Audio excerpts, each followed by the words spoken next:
when I heard he got where and how, like when the shit finally started, like what the fuck? Because like me in LA, like I was shocked because I'm like, what the fuck was he even over there doing?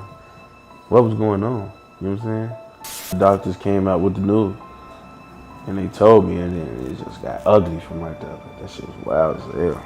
From that point on, it was like instant tears, hollering, all this and that, and I just knew.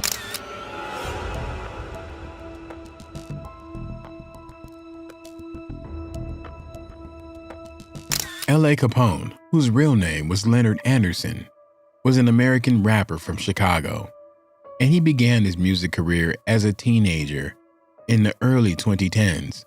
On the 26th of September in 2013, Leonard, who was 17 years old at the time, had gone to the South Shore recording studio, which was located in the 7000 block of South Stony Island Avenue in Chicago, in the company of his friends to record the final track of his last album. In the evening of that same day, at around 6:25 p.m., he had been seen walking out of the recording studio, accompanied by his friend. They were both waiting for their ride, which was already a few minutes late to arrive, but when it was taking too long, Leonard decided to check the area to see if the driver was waiting for them around the corner. However, as he was walking down an alley close to the intersection of 70th Street and Stony Island Avenue, he was approached by his assailant from behind and shot 4 times in his right thigh and lower back. As soon as the shots were fired, his friend, who had been waiting with him, quickly rushed towards him and called an ambulance. Shortly after that, he was rushed to the Northwestern Hospital, where he succumbed to his injuries at about 8:30 p.m. after losing too much blood. According to his mother, Deidre Morris, who was 37 years old at the time, the hospital staff had been able to stop the bleeding twice, but he got tired of trying to fight and gave up the ghost the 3rd time he started bleeding.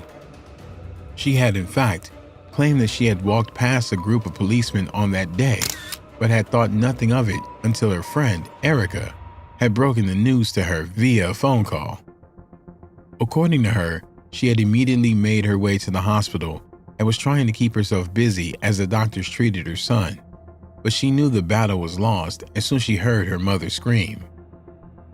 Apparently, Capone's passing had dealt a big blow to her, as she had not even expected him to pass away. According to her, he had been shot a year before in 2012, but had survived after a series of surgeries and other treatments had been administered. They had also had a very close relationship, and she had pampered him as a child because he was her only son. In fact, she had brought him a crown for his birthday and made everyone else call him king. Shaken by his passing, Morris had paced through her 2nd-floor apartment the day after his demise and had gone on a cleaning spree, throwing away several items, including Capone's birthday cake, and admitting that she was restless because she didn't know what to do with herself, and stopping would make her think too hard about all that had happened. According to her, Leonard had only turned 17 the week before his passing and still had some of the homemade chocolate cake with chocolate frosting she had baked for him because he didn't like store-bought cake. She also stated that Leonard had been expecting a package and that he had called her hours before he was shot to confirm if it had been delivered. Sadly, however, he didn't get to receive the package, getting a driver's license, or even go to prom, as his life was cruelly cut short. According to reports, L.A. Capone had a very close relationship with Lil Durk, who appeared in a couple of his music videos, as they were both members of the real music scene in Chicago. Lil Durk, whose real name is Dirk Banks, is an American rapper and songwriter who had affiliations with the Black Disciple Street Gang in the 600 set. In fact, both Lil Durk and L.A. Capone had been part of the Black Disciple Street Gang and were part of a close-knit group of artists known as OTF, Only the Family, which is led by Lil Durk. Interestingly, following the passing of Capone, there have been many speculations about who did the hit and why he was hit. In fact, many have said that Lil Durk had a hand in Capone's passing and he had a long history of law-breaking activities and is an ex-convict. Despite this, there is no concrete evidence to suggest that Lil Durk was directly involved in L.A. Capone's hit. In fact, as soon as Capone was shot, he was one of the first sets of people to wish for him to get better via tweet before making another tweet at around 8 p.m. of the same day for Capone to rest in peace. Regrettably, L.A. Capone did not have the opportunity to release any mixtapes during his lifetime.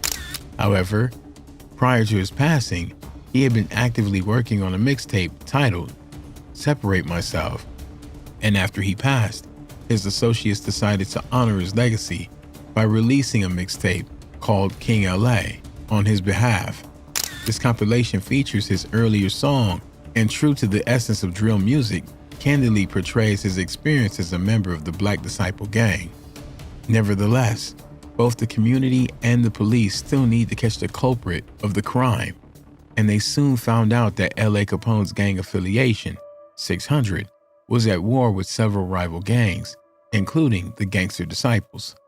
More so, Capone had even made disrespectful remarks about one of the deceased members of the Gangster Disciples, stating, "Shondell, how the hot shit feel," in his song titled Play for Keeps.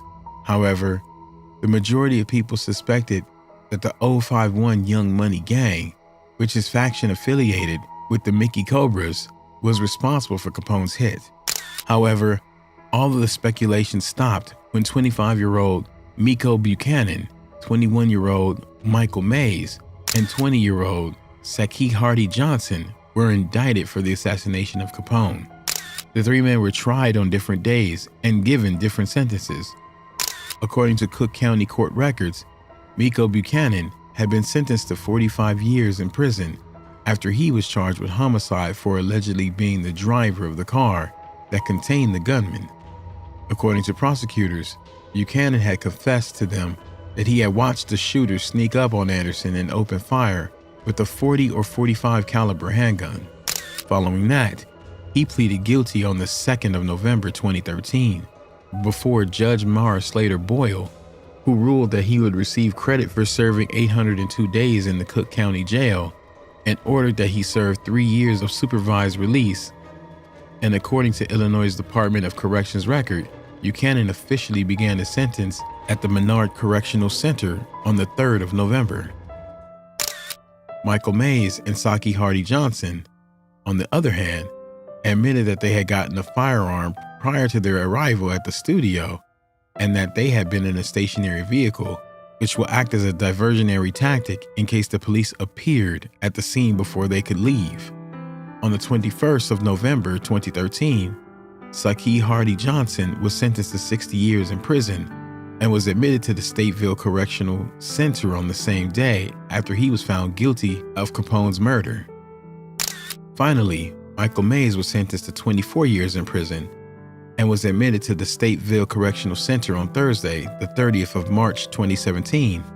After all the culprits got their respective sentences, Capone's mother posted a picture of him on social media, stating that she was tired but never gave up and that she fought very hard to get justice as she had promised. Rest in peace, L.A. Capone.